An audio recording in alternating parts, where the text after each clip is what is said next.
వాగర్థావివ సంపృక్తౌ వాగర్థ ప్రతిపత్తయే జగతః పితరౌ వందే పార్వతీ పరమేశ్వరౌ. భజే శ్రీచక్రమధ్యస్థాం దక్షిణోత్తరయోః సదా శ్యామావార్తాళి సంసేవ్యాం భవానీం లలితాంబికాం. నమో మహద్భ్యో ఋషిభ్యో గురుభ్యో నమః. చతుర్దశ భువనాలు మనకి సామాన్యం కాదు. అట్టడుగు లోకం నుంచి పై లోకం వెళుకు వెళితే బ్రహ్మలోకం వరకు వెళ్ళాలండి. అక్కడితో లోక వ్యవస్థ అయిపోయింది. ఆ పైన ఉన్నవన్నీ లోకాతీతములే. అందుకే అతల వితల సుతల తలాతల రసాతల మహాతల పాతాల అక్కడి వరకు వచ్చాం. మన క్రిందవి భూలోక భువర్లోక సువర్లోక మహాలోక జనలోక తపోలోక సత్యలోకములు, మొత్తం చతుర్దశ భువనములు. ఇన్ని భువనాలకి ఒక్కరే నాయకురాలు భువనేశ్వరి. ఇక్కడ ఎక్కడున్నా ఆవిడే దిక్కు తెలుసుకోండి. ఇక్కడ ఎక్కడ కూర్చున్నా ఈవిడే భువనేశ్వరి. కనుకనే ఆ బ్రహ్మ కీటజన్నికి భువనేశ్వరికి లింక్ పెట్టుకోవాల్సింది ఇక్కడ. అందుకు భువనేశ్వరి. అది ఇక్కడ చెప్పేటి అమ్మవారి యొక్క బీజం. భువనేశ్వరి బీజమే ఇక్కడ నిక్షిప్తం చేశారు. ఆ బీజం ఏమిటి అనేది బీజాక్షరంతో కూడిన నామం వస్తుంది. అక్కడ చెప్పుకుందాం. అక్కడ చెప్పేస్తే తప్పు లేదు, ఇక్కడ చెప్తే తప్పే. అందుకు భువనేశ్వరి. అందుకు భువనేశ్వరి ధ్యానం ఎప్పుడు చేసినా శివేన సహితాం దేవీం భావయేద్ భువనేశ్వరీం. ఈ తల్లికి కూడా శివసహితంగా భావించవలసిందే. అందుకు భువనేశ్వరి ఎలా ఉంటుందో తెలిసా? రూపం ఒక్కసారి ధ్యానించుకుందాం. భువనేశ్వరి ఇంతేనండి ఈ తల్లి రూపం. వరద అభయహస్తములు, పాశము అంకుశము ఇంతే పట్టుకుంటుంది. ఇదే పట్టుకుంటాడు భువనేశ్వరుడు. పాశాంకుశం కావాలంటే శ్రీశైల మల్లికార్జున స్వామి వారిని ఇత్యాది దర్శించాను. ఇక్కడ ఇది ప్రధానంగా ఇది స్వరూపం. పైన పాశాంకుశం, క్రింద వరద అభయం. ఈ పాశాంకుశాలే లలితమ్మకు కూడా ఉన్నాయి. చెరకవెల్లు పూను బాణాలు ఎక్స్ట్రా. దాంతో అక్షరాలు ఎక్కువ పెరిగాయి. మంత్రానికి దేవతకు ఉన్న అనుబంధం చూడండి మొత్తం. అక్కడ వరదాభయ హస్తాలకి మరి అమ్మవారు అవకాశం లేదు. చెరకవెల్లు పూలు బాణాలు చేతిలో వచ్చేసే గనక ఇంకా వరదాభయ హస్తాలు పట్టకుండా ఆ రెండు పట్టుకుందిట. మరి వరదాభయ హస్తాలు ఏమైపోయాయి? నీ పాదాలే వరదం అభయం అన్నారు శంకర భగవత్పాదులు వారు. అయిపోయాం. అందుకు శరణ్యే లోకానాం తవకి చరణావేవ నిపుణం. ఈ చెప్పడంలో శంకరులు తవకి చరణావేవ నిపుణం అంటే చరణం అంటే క్రింది భాగం కదా. చరణావేవ అంటే ఒక్కొక్క కూటంలో చివరి భాగం. అదే భువనేశ్వరి శక్తినిస్తున్నది అని శంకర భగవత్పాదులు వారు అక్కడిచ్చారు. ఆందం సౌందర్యలహరిలో చూడండి ఎంత గొప్ప విషయం భావించండి. ఇక్కడ అదే ఆశ్చర్యకరమైన అంశములు ఇవన్నీ కూడా. అందుకే మంత్రతంత్ర తత్వశాస్త్రాల్లోకి వెళ్ళిపోతే లలిత కానీ సౌందర్యలో కానీ అమృతం అండి. అంత గొప్పగా భువనేశ్వరి అంది. ఇది అత్యంత ఫలదాయకము అంటారు ఈ తల్లిని. ఇక్కడ భువనేశ్వరి రెండు రూపములతో ఉంటుందిటండి. ఒకటి మనలో ఉన్న భీరుత్వాన్ని పోగొట్టే శక్తి ఒక ఆవిడ. చాలా చూడండి. భీరుత్వము అంటే పిరికితనం, భయము మొదలైన పిరికితనం వల్ల కలుగుతాయి కదా. పిరికితనం అంటే ముడుచుకుపోవడం. అజ్ఞానం వల్ల కలిగేదంతా భీరుత్వం, అంతే కదా. కొందరు చూడండి ఏ పని చేయడం భయం, ఎందుకు? అజ్ఞానం చేత. అది ఎలా చేస్తాడో తెలియదు కానీ భయం. కనుక అజ్ఞానం యొక్క లక్షణం భీరుత్వం. భీరుత్వాన్ని పోగొట్టే తల్లి ఒకరు. భీరుత్వాన్ని పోగొట్టే తల్లికి భైరవి అని పేరు. ఇప్పుడు మరొక అర్థం వచ్చి చూడండి. భీరుత్వనాశిని భైరవి, అజ్ఞాననాశిని భైరవి, జ్ఞానస్వరూపిణి పార్వతి. భైరవి పార్వతి అనే రెండు శక్తులు భువనేశ్వరి బీజం యొక్క స్వరూపాలట. అందుకే భైరవి రూపాన్ని సాధన చేసేటప్పుడు ఆ భువనేశ్వరుని ప్రాతకాలంలో భైరవి అనే నామంతో ఆరాధన చేయమన్నారు. సాయంకాలంలో పార్వతీ నామంతో ఆరాధన చేయమన్నారు. ఎందుకంటే పొద్దున్న లేచామంటే బోల్డ్ పనులు పెట్టుకున్నామని అర్థం కదా. ఆ పనులు భయం లేకుండా ఉండాలి కనుక భైరవి. సాయంత్రం అయ్యేటప్పటికల్లా శాంతి, అది పార్వతి. అందుకు ప్రాతకాల భైరవి, సాయంకాల పార్వతి రెండు భువనేశ్వరి యొక్క స్వరూపములు అని శాస్త్రం చెప్తున్న ఒక రహస్య విషయం. అంతేకాదు భువనేశ్వరి ఎందుకు అయ్యిందయ్యా అంటే భువనానందనాథస్య ప్రసన్నత్వాన్ మహేశ్వరి భువనేశ్వతి విఖ్యాత శాంభవి భువనేశ్వరి. శివుడి పేరు భువనానందనాథుట్ట. ఇది కొంచెం ఆలోచిస్తే అందమైన భావం ఉన్నది. శ్రీ విద్యా సంప్రదాయంలో వాళ్ళు గురువుల్ని ఆనందనాథ అనే సంప్రదాయంతో సంబోధించడం కనబడుతున్నది. అంతే కదా. ఎందుకంటే శ్రీ విద్యలో రెండు రకాల సంప్రదాయాలకి, ఒక సంప్రదాయానికి దక్షిణామూర్తి గురువు, ఒక సంప్రదాయానికి ఆనంద భైరవుడు గురువు. అందుకే అమ్మవారు ఆరాధన చేసేటప్పుడు శ్రీ గురో దక్షిణామూర్తే భక్తానుగ్రహకారక అనుజ్ఞాన్ దేహి భగవన్ శ్రీచక్రార్చనాయమే అనుకుంటాం.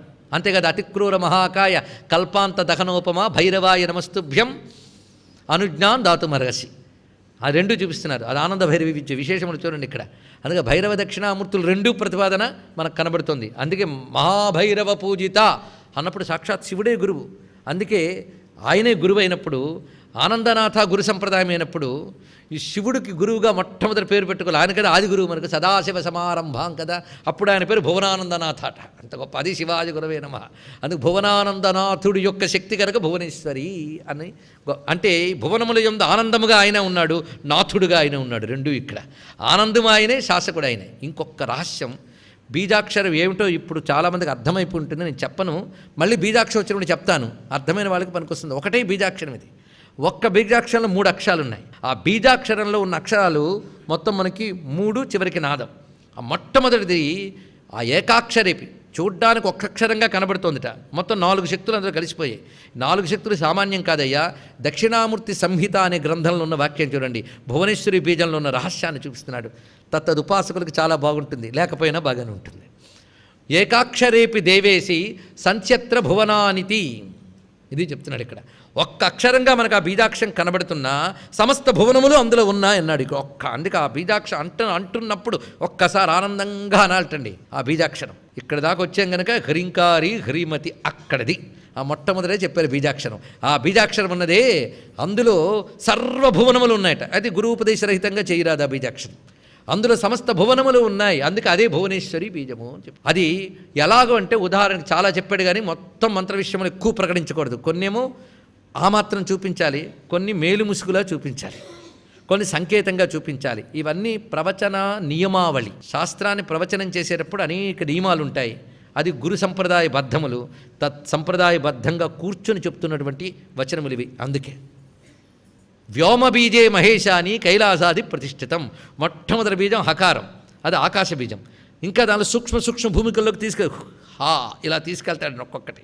మొట్టమొదటి వచ్చినటువంటి ఆ బీజంలో వ్యోమము చెప్పబడిందిట. పరమే వ్యోమన్, ఆకాశ బీజం. అక్కడ ఉన్నది మహాకైలాసం అన్నాడు. అక్కడ మొదటి అంటే మన బ్రహ్మలోకానికి పైన ఉన్న మహాకైలాసంతో ఇంక పెట్టాడు. మహాకైలాసం అంటే మీరు మణిద్వీపం అనుకున్న తప్పేం లేదు. అలాగా ఇంకా కిందకి వెళుతూ ఉంటే ఈకారం వాయులోకం చూపిస్తున్నాడు. ఇలా అన్ని లోకములు చెప్పి చిట్ట చివరి వరకు సమస్త భువనములు దాంట్లో పెట్టాడు. అదే సమస్త భువనముల్లో వ్యాపించిన ఒక మహాశక్తిని ఒక్క బీజాక్షరంలో పెడితే అది భువనేశ్వరి బీజం. అందుకు భువనేశ్వరి అనే మాటలో సమస్త భువనాలకి తల్లి నామం అన్నప్పుడే భావన చేస్తే భక్తుడికి అది చాలు. అయ్యో బీజాక్షరం లేదని బాధపడక్కర్లేదండి. భక్తి లేని వాడికి బీజాక్షరం వచ్చినా మంత్రసిద్ధి వస్తుంది, కానీ అమ్మ అనుగ్రహం రాదు. మనకు కావాల్సింది మంత్రసిద్ధి కంటే గొప్పది అమ్మ అనుగ్రహం. అది కావాలి అంటే భువనేశ్వరి నామాన్ని ప్రేమగా అనుకుంటే చాలు. అందుకే ఈ సహస్రనామాలు విన్నాక ఈ మంత్రాలు ఎక్కడ దొరుకుతాయని వెతుక్కోనక్కర్లేదు. ఇవే మంత్రరాశిని జాగ్రత్తగా చేసుకుంటే అమ్మే ఇస్తుంది, అది తెలుసుకోవాలి ఇక్కడ. అందుకు భువనేశ్వరి. దీన్ని మీరు నాదం చిచ్చి అంటే భువనేశ్వరి అనగానే మీకు తెలియకుండానే మంత్రమంతా దీనిలో ఉంది. అందుకు భువనేశ్వరి, ఆ ఈ అనే చివరి రావడంలోనే ఉంది రహస్యం అంతా కూడా. అందుకు భువనేశ్వరి అంబిక అనాది నిధన హరిబ్రహ్మేంద్ర సేవిత. ఆవిడ పేరు అంబిక. అంబిక అంటే అమ్మ, చాలా స్పష్టమైపోయింది. కానీ అంబిక అన్నప్పుడు ఉన్నదే ఒట్టి అమ్మ అంటే సరిపోదుట, అమ్మలకమ్మ అని చెప్పుకోవాలట. అంబిక అనగానే అంబలకు కూడా అంబ. అంబ అంటే కారణము, పోషకము అని చెప్పుకుంటున్నాం. కారణాలకు కూడా కారణం కనుక అంబిక. అందుకే అమ్మల గన్నయమ్మ, ముగురమ్మల ములపుటమ్మ, చాలా పెద్దమ్మ, సురారులమ్మ, కడు పారడి పుచ్చడి అమ్మ, తన్నులో నమ్మిన వెల్పుటమ్మల మనమ్ముల నుండెడి అమ్మ, దుర్గమాయమ్మ, కృపాబ్ధి ఇచ్యుత మహత్వ కవిత్వ పటుత్వ సంపదల్. అంబిక అంటే అమ్మల గన్నయమ్మ, అంతే. అమ్మలందరికి అమ్మ. అందుకే అంబలు అంటే ముగ్గురే రెండు ప్రధానంగా, దుర్గా, లక్ష్మి, సరస్వతులు 3 రూపములతో ఉన్న అమ్మ. ముగ్గురులు ఎవరైనా ఆవిడయే. అది ఇక్కడ తెలుసుకోవాల్సింది. ఇది అమ్మవారికి క్లుప్త ప్రీతికర నామము అని పేరు దీనికి. అంబిక గుర్తుపెట్టుకోండి, క్లుప్త ప్రీతికర నామముట దీనికి. అంటే అమ్మవారి తత్వం అంతా క్లుప్తం ఒక్క దగ్గర పెట్టేసేట, ప్రీతికర నామం. అందుకే అంబా అంబిక. ఈ మాటలకున్న శక్తి అంతా ఇంత కాదండి. ఏది తెలిసినా తెలియకపోయినా అమ్మ అనడం తెలిస్తే చాలండి అన్నాడు. అమ్మ అన్న అంబ అన్న భేదం ఏమీ లేదు. తెలుగువాడు అమ్మ అన్నాడు. అంబ సంస్కృత మూలం, ఏదైనా అమ్మకు అర్థమైపోతుంది. పిల్లవాడు తొక్కు పలుకులు తల్లి అర్థం చేసుకోలేదు. మొత్తానికి అమ్మ అంబ అనడంలో మన లోపల విచ్చుకునేటువంటి శక్తులు ఏవో ఉన్నాయి. అందుకే మొదటి నుంచి పిల్లాడి చేత అలవాటు చేస్తే ఎప్పుడో ఒకప్పుడు బాగుపడిపోతాడు. ఆ బాగుపడకూడదని, బాగుపడిపోతాడేమోననే భయంతోనే పిల్లలకి అమ్మ అనిపించకుండా తెలుగు పెంచుకొస్తున్నారు తెలుగు తల్లులు. ఇది చెప్పడానికి ఏమున్నది? అంబిక, ఎంత గొప్ప మాట. అంబిక అయినటువంటి తల్లి. అంబిక అంటేనే సకల జగత్కారణ శక్తి, ఇంతే. మరి ఇంకేం లేదండి దీనిలో అర్థం, పెద్ద వెతకక్కర్లేదు. అయితే అంబికా శబ్దానికి నిఘంటువుల్లో చాలా చెప్పారు. రాత్రి స్వరూపిణి, నిద్రాస్వరూపిణి, అమ్మ స్వరూపిణి. 3 అర్థాలని గంటవుల్లో విశ్వకోశంలో మనకు కనబడుతోంది. అంబికా కైతవే సిద్ధే నిద్రాయాం నిశికిచ్యతే. సిద్ధిని అంబిక అంటారట, నిద్రని అంబిక అంటారట, రాత్రిని అంబిక అంటారట, అమ్మని అంబిక అంటారట. అంటే దీన్ని ఏమంటారు? నానార్థాలు అంటారు కదా విశ్వకోశంలో చెప్పిన మాట. అంటే ఇప్పుడు ఏ అర్థం తీసుకోవాలి మనం? ఇందులో 4 తీసుకోవాలి. ఆవిడే నిద్రారూపిణి. యాదేవి సర్వభూతేషు నిద్రారూపేణ సంస్థిత నమస్తస్యై నమస్తస్యై నమస్తస్యై నమో నమః. ఈ నిద్ర సామాన్యమా? స్తౌమి నిద్రాం భగవతీం విష్ణోరతుల తేజసాం విశ్వేశ్వరీం జగద్ధాత్రీం స్థితి సంహారకారిణీం. విష్ణోహ నిద్రాం అతుల తేజసాం స్తౌమి అన్నాడు బ్రహ్మదేవుడు. యోగ నిద్రాదేవి ఆవిడికి. అందుకు అక్కడ నిద్రరూపిణి ఆవిడ అంబిక. పరమాత్మ యందు యోగ నిద్రగా ఉన్నటువంటి తల్లికి అంబిక అని పేరు. అంటే ఎక్కడ? సృష్టికి పూర్వం ఉన్న ప్రళయావస్థలో తల్లి అంబిక అంటే అక్కడున్నది. అంబిక అంటే అర్థం తీసుకోవాలి. రాత్రి అంబిక. రాత్రిం ప్రపజ్జే. రాత్రి సూక్తం మనకు సూక్తం ఉంది. ఆ రాత్రి సూక్త పారాయణ చేస్తే కొంతకాలానికి అమ్మవారు కనబడి నీకేం లోకం కావాలని అడుగుతుందిట. వాడు తెలివైన వాడై అమ్మ అనుగ్రహం పండితే ఆవిడ చూపిస్తుంది లోకాలన్నీ. ఇక్కడిక్కడ ఈ లోక సుఖాలు నీకు మొత్తం ఏది కావాలంటే సెలెక్ట్ చేసుకో అంటుందిటండి. ఎంత ఆశ్చర్యం! అప్పుడు ఆఖరికి తెలివైన వాడు ఈ లోకాలు ఏవి అక్కర్లేదమ్మా, లోకాతీతవే నువ్వు కావాలంటట్టండి. ఆ రాత్రిదేవి అనుగ్రహం. రాత్రి సూక్తం మనకు ఋగ్వేదంలో సామవేదంలో 2 రకాలుగా రాత్రి సూక్తములు చెప్పబడుతున్నాయి. చాలా భవ్యమైనది. ఇదే సప్తశతిలో ప్రథమ చరిత్రం. అంతా రాత్రి సూక్త విశేషములు. ఆ రాత్రి సూక్తములందు ప్రతిపాదింపబడేటువంటి తల్లియే అంబిక. ఇదొకటి మరొక అర్థం ఇప్పుడు ఎన్ని చెప్పుకున్నాం. అలాగే సిద్ధియే అంబిక. ఏ పని కావాలన్నా కావాలి సిద్ధే కదండి. సిద్ధి ఫలస్థితే సిద్ధి. అందుకే అంబిక అంటేనే సిద్ధి తప్పకుండా లభిస్తుంది. అందుకే అంబిక అనే నామం వివరిస్తున్నారు మనకి. ఆ బ్రహ్మ కీటజనని అని మొదలుపెట్టి భువనేశ్వరి అంబిక అనే 2 నామాల్లో ఆ నామాన్ని సర్ది పెట్టించారండి. అక్కడ జనని అనేది అంబిక పెట్టాడు, ఆ బ్రహ్మ కీట అనేది భువనేశ్వరిలో చూపించాడు. అంత అందంగా సర్దిపెట్టి 2 నామాల్లో చూపించాడు. తతోంబికాం పరం రూపం బిభ్రాడాం సుమనోహరాం. అమ్మవారి అంబికా నామములు అనేక చోట్ల పురాణాల్లో వివరించి చూపిస్తున్నారు అటువంటి తల్లి. అంతేకాదు అందమైన స్త్రీ రూపంతో ఉన్న తల్లి అంబిక. అంటే ఇక్కడ అర్థం స్త్రీని చూడగానే అంబాభావం కలిగితే వాడు తరించిపోతాడండి ఇక్కడ. అందుకే కన్నుదోయికి అన్యకాంతలడ్డంబైన మాతృభావన చేసి మరలువాడు. ఆ అంబిక అమ్మ అమ్మ అమ్మ అని అలవాటు చేయాలి పిల్లవాళ్ళకి. వాడు బాగుపడతారు, వాళ్ళ ప్రపంచం బాగుంటుంది. అనాది నిధన. ప్రపంచానికి ఆవిడ ఆది అండి, ఒప్పుకుంటాం. మరి ఆవిడ కాదు అయ్యా. భువనాలకైతే ఆది నిధనం ఉంది, కానీ భువనేశ్వరి అంటే భువనాలతో పాటు వచ్చి భువనాలతో పాటు పోయేది కాదయ్యా. భువనాలకు ముందు ఉంది, భువనాలు ఉన్నప్పుడు ఉంది, భువనాలను ఉంచింది, భువనాలు పోయినా ఆవిడ ఉంటుంది. అందుకే అనాది నిధన. ఆది నిధన. ఆది అంటే మొదలు, నిధనం అంటే అంతం. ఆవిడకి ఆది లేదు, అంతము లేదు. అనాది నిధన. అలాంటి తల్లి ఏ భువనాలకు అధీశ్వరి, అన్ని భువనాలకి. అందుకే ప్రతి భువనంలో ఉండేటువంటి ప్రతి భువనంలో సృష్టి స్థితిలయలు జరుగుతున్నాయి లేదా? సృష్టి స్థితిలయలు జరిగేటప్పుడు వాటికి సంబంధించిన దేవతలందరూ అమ్మవారిని ఆరాధన చేస్తారు ప్రతి భువనంలో వాళ్ళు. అందుకే ప్రతి భువనానికి బ్రహ్మ విష్ణు రుద్రుడు ఉన్నారని చెప్పుకున్నాం. వాళ్ళందరూ వచ్చి భువనేశ్వరుని కొలుచుకోవాల్సిందే. అందుకే హరి బ్రహ్మేంద్ర సేవిత అది వివరిస్తున్నారు ఇక్కడ. హరి బ్రహ్మ ఇంద్ర సేవిత. హరిచేత బ్రహ్మచేత ఇంద్రుని చేత సేవించబడుతున్నటువంటి తల్లి అని వివరించారు. ఇక్కడ సరిగ్గా మనం చూస్తే భువనేశ్వరుని మణిద్వీపంలో గడిపోదాం. అక్కడ ఆ భవ్యమైనటువంటి శ్రీమన్నగరంలో 18-17 ప్రాకారాల మధ్యలో విష్ణువు విష్ణు పరివారములన్నీ ఉంటాయట. 16-17 ప్రాకారాల మధ్యలో బ్రహ్మదేవుడు ఉంటాడు. 14-15 ప్రాకారాల మధ్యలో ఇంద్రుడు ఉంటాడు. ఇంద్రశక్తులన్నీ ఉంటాయి. ఆ ప్రాకారాల్లో కూర్చొని వాళ్ళు అమ్మవారిని ఆరాధన చేస్తూ ఉంటారు. అందుకే హరి బ్రహ్మ ఇంద్ర సేవిత. అలా మనకి వరుసగా ఆయా ప్రాకారములను కూడా భావన చేసుకోవచ్చు. ఇక్కడ నారాయణి గొప్ప మాట చూపిస్తున్నాడండి. ఇక్కడ వచ్చేటప్పటికల్లా సామాన్యం కాదు. ఇది పలుమార్లు అంటే మంత్రమైపోతుంది కనుకనే దేవీ సూక్తం నారాయణి నమోస్తుతే, నారాయణి నమోస్తుతే. నారాయణి దివ్యమైన నామం ఇది. అమ్మవారు నారాయణి. పుంలింగంలో నారాయణ, స్త్రీలింగంలో నారాయణి. అమ్మవారి విశేషం ఏంటంటే మీరు ఏ దేవతనామో ఆ దేవతకే. కొన్ని చోట్ల ఇద్దరికీ సరిపోతూ ఉంటాయి, కానీ అమ్మవారి దగ్గర ప్రతి దేవతానామం సరిపోతుంది. శివ సర్వాణి శాంకరి అంత చెప్పారో ఆ తల్లికి మీరు నారాయణి వైష్ణవి అంతా చెప్తాం. బ్రాహ్మి అంటాం, ఐంద్రి అంటాం, కౌమారి అంటాం.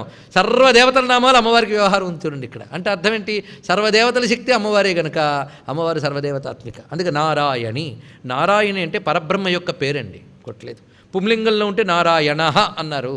అందుకే నారాయణ అంటే ఏమిటో నారాయణి అన్న అదే. విష్ణువెవరో వైష్ణవావిడే, ఏమీ భేదం లేదు అది. అంతేగాని కొందరు ఎవరు అయ్యా లలిత చెప్తూ ఉంటే లలితమ్మే గొప్పదనిపిస్తుందని విష్ణువు ఎక్కడికి పోయాడండి అని. ఎక్కడికి పోలే, విష్ణువే లలితమ్మగా వచ్చాడు, అది తెలుసుకోండి. మీ పిల్లాడికి మీరు ప్యాంటు షర్టు వేసాక నిన్నెప్పుడో ఫ్యాన్సీ డ్రెస్లా కనబడలేదే అనద్దు. అది వేస్తే అలా కనబడతాడు, ఇది వేస్తే ఇలా కనబడతాడు. రెండూ ఒకేలాగా పంచా ప్యాంటు షర్టు వేసి ఒకేసారి కనబడాలంటే బాగోదు. కానీ ఏ వేషం వేసుకున్నా నా పిల్లాడే అని తెలివి ఉండాలి. అలాగే లలితమ్మైనా విష్ణువైనా ఒకే తత్వం అని తెలివి ఉండాలి. తెలుసుకోండి, ఇంకా బాధే లేదు వాడు. అందుకు ఈ భవ్యమైన తత్వంలో ప్రవేశిస్తే నారాయణి, ఎంత గొప్ప మాట చూపిస్తున్నాడు ఇక్కడ. ఈ మాట చాలా విశేషమైనది. నారాయణి పెద్ద మంత్రం అండి. పెద్ద మంత్రం కాకపోతే ఆర్తా విషణ్ణా శిథిలాశ్చ భీతా ఘోరేషు చ వ్యాధిషు వర్తమానా సంకీర్త్య నారాయణ శబ్దమాత్రం విముక్త దుఃఖాసుకునుభవంత అవుతుందా? లేకపోతే శుంభాల గోలంతా పోగొట్టిన తర్వాత ఆ తల్లిని స్తుతిస్తూ వాళ్ళందరూ చేసింది నారాయణి నమోస్తుతే సర్వమంగళమాంగళ్యే శివే సర్వార్థ సాధికే శరణ్యే త్ర్యంబకే గౌరీ నారాయణి నమోస్తుతే. ఎంత గొప్ప మాట. నారాయణ శబ్దానికి ఎన్ని అర్థాలు ఉన్నాయో జాగ్రత్తగా పరిశీలించండి. అన్నీ గొప్ప అర్థములే. మొట్టమొదటిగా నర అంటే పరమాత్మ అని అర్థంట. నరుడు అంటే జీవుడు కదండి, ఉంది దానికో అర్థం. దేనికదే తీసుకుందాం. ఎందుకంటే నర ఆత్మా తతో జాతాన్యాకాశీదీని నారాని కార్యాణి తాని కార్యాణి అయం కారణాత్మనా వ్యాప్నోతి అతశ్చతాన్యయనమస్యేతి నారాయణ. ఇది వైదికార్థం. నరుడంటే పరమాత్మ అండి ముఖ్యంగా. అందుకే నరహ నామం విష్ణు శాస్త్రంలో వస్తుంది, మీరు పరిశీలించండి. నరహ నరుడు అంటే సాగువాడు, వ్యాపించువాడు అని అర్థం. అంతే. పరమాత్మకే నర అని ఒక అర్థం. అలాంటి పరమాత్మ యొక్క పనులన్నీ నారములు, నర సంబంధమైనవి నారములు. పరమాత్మ యొక్క పనులు అంటే కార్యములు. పరమాత్మ కార్యం ఏమిటి? సృష్టిస్థితి లయలు, ఇవన్నీ నారములు. ఈ నారములైన సృష్టిస్థితుల యందు కారణంగా ఆవిడ వ్యాపించిపోయింది కనుక నారమైన పరమాత్మ యొక్క కార్యముల యందు కారణమున్నది. కార్యంలో కారణం ఉండదా? చిన్న ఉదాహరణ, కొండలో మట్టి లేదు, కొండకు కారణం ఏంటి? మట్టి. కొండలో ఉన్నదేంటి? మట్టి. కానీ కారణమైన మట్టి కార్యమైన కొండలో వ్యాపించినట్లుగా కారణమైన పరమాత్మ శక్తి కార్యమైన ప్రపంచంలో వ్యాపించిపోయింది. కనుక మనకు కనిపిస్తుంది ప్రపంచమేగా. కనుక ప్రపంచాన్ని ముందు చూస్తున్నావు కనుక ప్రపంచంలో వ్యాపించిపోయినది ఆయనే అని తెలుసుకోవడానికి నారాయణ. అది ఇక్కడ ఈ మాట చూపిస్తున్నాడు. అందుకే శంకర భగవత్పాల వరకు నిర్దేశించేశారు యతి సంప్రదాయంలో. యతి అయిన వాడు ఆశీర్వదించడాలు అవి చేయకూడదు. మనం వెళ్ళి దండం పెడితే దండం మనం పెట్టాం, ఆయన దృష్టిలో దండం కాదు. కొందరు అంటూ ఉంటారు, ఏమిటంటే ఆ స్వామీజీలు పాదుకా పూజలు చేయించుకుంటున్నారు, దండాలు పెట్టించుకుంటున్నారని. ఇవన్నీ సంప్రదాయాలు తెలియని వాళ్ళు ఆడే మాటలండి. తెలియకపోతే నోరు మూసి కూర్చోవాలి. మనం పూజ చేస్తున్నాం కానీ వాళ్ళు పూజ అనుకోరు, తెలుసుకోవాలి. వాళ్ళు కేవలం ఆశీర్వదించరు. గృహస్థ ఆశీర్వదించవచ్చు. గృహస్థుల్లో గొప్పవాళ్ళు ఉపాసకుల దగ్గరికి వెళ్తే ఆయుష్మాన్ భవ లేదా కళ్యాణమస్తు అనొచ్చు. సన్యాసి గారి కళ్యాణమస్తు అన్నాడా? ప్రాయశ్చిత్తం చేసుకోవాలి ఆయన. సన్యాసికి ఒక నియమం పెట్టాడు. అదే గౌడ భగవత్పాలు వారు మాండుక్య కారికల్లో చెప్తున్నారు. నిరాశీహి నిర్నమస్కారా అన్నారు. ఇక్కడ వాళ్ళు ఆశీర్వదించరు, నమస్కరించరు. సన్యాసి నమస్కారం అండి అనకూడదు, సన్యాసి ఆశీర్వదించకూడదు. ఎందుకంటే సర్వం బ్రహ్మమయమైనప్పుడు ఆశీర్వచనం నమస్కారం బ్రాహ్మీ స్థితిలో ఉండదు. అది సాధనా దశలో సన్యాసి పాటించాలి. అది అందుకే వాళ్ళ పని ఒక్కటే నారాయణ స్మృతి. పరిశీలించండి, కేవలం జీవన్ముక్తులైన మహాత్ములు జగద్గురువులు మనకున్నారు ఇప్పుడు ప్రత్యక్షంగా. భారతీతీర్థ స్వామివారు అక్కడ వెళ్ళి దండం పెడతారు, ఏమంటారు? నారాయణ నారాయణ అంతే, నారాయణ నారాయణ అంతే, ఇంకేముండదు వాళ్ళ దగ్గర. నారాయణ స్మృతి, నారాయణ. ఆ నారాయణ అంటే నరుడైన పరమాత్మ యొక్క సర్వ కార్యముల్లో నీలో నాలో అంతా ఒకటే. ఆ ఒక్కటైన బ్రహ్మమే ఏకమని చెప్తున్నారు మనకి. ఎప్పుడైనా నారాయణ నారాయణ అంటే ఆ ఆశీర్వచనం వచ్చేసింది కానీ ఇంకా నేను బాగుపడతాను అనడం కాదు. నారాయణ ఎందుకన్నారో అర్థం చేసుకుంటే అప్పుడు ఆయన అనుగ్రహం నిజంగా లభించినట్లు. ఆ నారాయణి అంటే ఇదే అర్థం. కార్యరూపమైన జగత్తుయందు కారణమైన ఆ చైతన్యమే అమ్మవారు. ఇది నారాయణి. ఇది మొదటి భావన. ఇది ఒక అర్థం. రెండవ అర్థం చూడండి, నరుడు అంటే మానవుడు అని అర్థం. నరుడు అంటే సాగువాడు. రుణాతి గచ్చతి ఇది నరహ, సాగువాట. జీవులందరూ నరులే, అవునా లేదా? వీళ్ళు సాగిపోతేనే ఉన్నారు. లేదండి నేను సాగట్లేదు కూర్చున్నానండి అన్నాడు ఒక ఆయన, అయినా సాగిపోతున్నాడు వాడు కూడా. వాడు బతుకు అయిపోతుంది. ఎవరిది? ప్రతివాడు మొదలెట్టేటని వెళ్ళిపోతున్నాడు. అది ప్రపంచంలో అంతా జీవులందరి పేరేమిటి? నరులు. దీన్నంతటి గ్రూపుగా చెప్పాలంటే జీవుల సమూహం పేరు నారం. ఈ జీవులందరికీ అయనం. అయనం అంటే ఆశ్రయము, చోటు అని అర్థం. ఈ జీవులందరిలో అయనముగా, ఆశ్రయంగా, ఆధారంగా ఉన్నది ఎవరు? నారాయణి. సర్వజీవులకు ఆశ్రయ శక్తి. ఇది రెండవ అర్థం. అంతేకాదు సృష్టికి పూర్వస్థితిలో జగత్తంతా జలమయమైపోయిందట. ఈ జలమయ స్థితికి నారం అని పేరు. అంతా నశించిపోయినా నశించకుండా ఆవిడుంది. అందుకే నారము నీరము రెండు ఒకటే. అలాంటి ప్రళయకాల జలస్థితి యందు ఎవరు ఉన్నారో అది నారాయణ నారాయణి. అందుకే ప్రళయకాల జలముల యందు వటపత్రం మీద తేలియాడుతూ కనబడ్డ స్వామివారిని నారాయణ అన్నాం ఇక్కడ. అదే అమ్మవారు, ఇంకే భేదం లేదు. అందుకే నారాయణి. రెండు భావాలు మనం చెప్పుకుంటున్నాం. ఆపో నారా ఇతి ప్రోక్త ఆపో వై నరసూనవ తా యదశయనం పూర్వం తస్మాన్ నారాయణ స్మృత. ఇది నారాయణ. అందుకే ఈ చెప్పిందంతా ఒక్క మంత్రంతో వేదం చెప్పిందండి. కార్యమంతా కారణమే వ్యాపించిందయ్యా. కుండలో మొదటి నుండి చివరి వరకు మట్టే ఉంది. కుండ లోపల మట్టే, కుండ బయట కూడా మట్టే కనబడుతుంది మనకి. అందుకే యచ్చ కించిత్ జగత్ సర్వం దృశ్యతే శ్రూయతే పివా అంతర్బహిశ్చ తత్సర్వం. చూసారా? వ్యాప్య నారాయణ స్థిత. ఆ మాట ఇక్కడ నారాయణి. అందుకే మహానుభావుడు వ్యాసదేవుడు ఈ నారాయణ మాధుర్యం తెలిసి అంటున్నాడు. తెలిస్తే అంత ప్రేమగా అంటాను తెలుసా? నారాయణాయ నమ ఇత్యయమేవ సత్య సంసార ఘోర విషసంహరణాయ మంత్ర శృణ్వంతు భవ్యమతయో యతయోస్తరాగా ఉచ్చైస్తరాముపదిశామ్యహమూర్ధ్వబాహు. రెండు చేతులెత్తి చెప్తున్నాయనయ్యా నారాయణాయ నమః. ఇది చాలు మన బతుక్కి అంటున్నాడు వ్యాసుడు వారు. ఇంకేం కావాలి? అంత ఉంది ఇక్కడ. నారాయణాయ నమః అన్నాడు చూడండి జాగ్రత్తగా. అంతేగాని ముందు ప్రణవం చెప్పి తర్వాత నమో చెప్తే మాత్రం ఎలుగెత్తి చెప్పడం కాదు. ఎన్ని నియమాలు చూడండి, ఎంత జాగ్రత్తగా ఉంది. నారాయణాయ నమః. ఇది ఎవరైనా ఎప్పుడైనా ఎక్కడైనా జపం చేసుకోవచ్చు. ఇదే మహామంత్రం.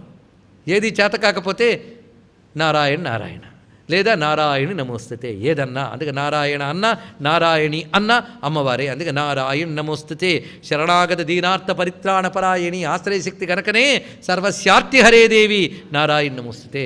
అయితే నారాయణి అనగానే విష్ణువు శివుడు, విష్ణువు అమ్మవారు అంతే కదా. కానీ శివుడు చెప్తున్నాడు కూర్మ పురాణంలో చూడండి.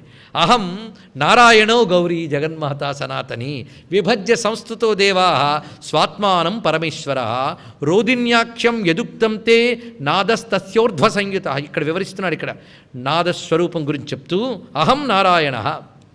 ఎవరంటున్నారు ఈ మాట? కూర్మ పురాణంలో. నేను నారాయణుణ్ణి, ఆ నేనే గౌరీ జగన్మాత సనాతని. నేనే నారాయణుణ్ణి, నేనే జగన్మాతని. అందుకే విభజ్య సంస్థుతో దేవా స్వాత్మానం పరమేశ్వర. నన్ను నేను 2 రూపాలు చేసుకున్నాను. నా శక్తిని 2 రూపాలు చేశాను. పురుష రూపం విష్ణువు, స్త్రీ రూపం అమ్మవారు. ఇది మనం లలితోపాఖ్యానంలో కూడా చెప్పుకున్నాం. ఆద్యాశక్తి మహేశస్య చతుర్థా భిన్న విగ్రహ పుంరూపాచ మదాత్మిక అని విష్ణువు చెప్తున్నాడు. అది మహేశస్య శక్తి, శివుని యొక్క స్వరూపమే నారాయణ నారాయణి. అందుకే ఇక్కడ లలిత ఉపాసన అంటే విష్ణు ఉపాసనే, ఇంకోటి కాదు. తెలుసుకోవాల్సింది పూర్తిగా విష్ణుతత్వమే. విష్ణువుని ఉపాసించకుండా శివుడు తెలియడు గనక అది ఇక్కడ మనకి ఇదే శ్రీ విష్ణు రూపాయ నమశివాయ. అందుకే నారాయణి అనే మాటలో నారాయణ నారాయణి అని అమ్మవారు విష్ణువు ఇద్దరు స్ఫురింపబడుతున్నారు. ఇద్దరు శివుని యొక్క స్వరూపమే అని తెలియబడుతున్నారు.